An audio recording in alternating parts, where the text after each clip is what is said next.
Hi friends, మా బాబు LKG చదువుతున్నాడు. So వాడి కోసం అని చెప్పి మీషో నుండి నేను ఒక లంచ్ బాక్స్ అయితే ఆర్డర్ పెట్టాను. సో చూడండి, కలర్ కూడా చాలా బాగుంది. లైట్ కలర్ నాకు చాలా నచ్చింది చూడగానే. సో మా బాబుకి బాగుంటుంది కదా అని బుక్ చేశాను. సో ప్రైస్ అయితే ఎక్కువేం కాదు, బట్ ఈజీగా కూడా క్యాప్ ఓపెన్ అవుతుంది. చిన్నపిల్లలకి కొంచెం టైట్ ఉంటే వాళ్ళు ఫ్రీగా ఓపెన్ చేయలేరు, బట్ ఇది చాలా ఈజీగా ఓపెన్ అవుతుంది. అండ్ కర్రీకి సపరేట్ బాక్స్ ఇచ్చాడు.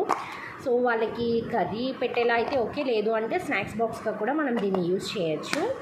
అండ్ నార్మల్ ఒక స్పూన్ అండ్ ఒక స్పోర్క్ అయితే ఇచ్చాడు, బట్ బాక్స్ కూడా చాలా స్ట్రాంగ్గా ఉంది. సో చాలా బాగుంది, మా వాడికి అయితే చాలా నచ్చింది. చూసిన వెంటనే టుమారో నుండి పట్టుకెళ్తానని చెప్పాడు. చూడండి ఎలా ఉందో చూసి మీరు కూడా కామెంట్ చేయండి. బాయ్.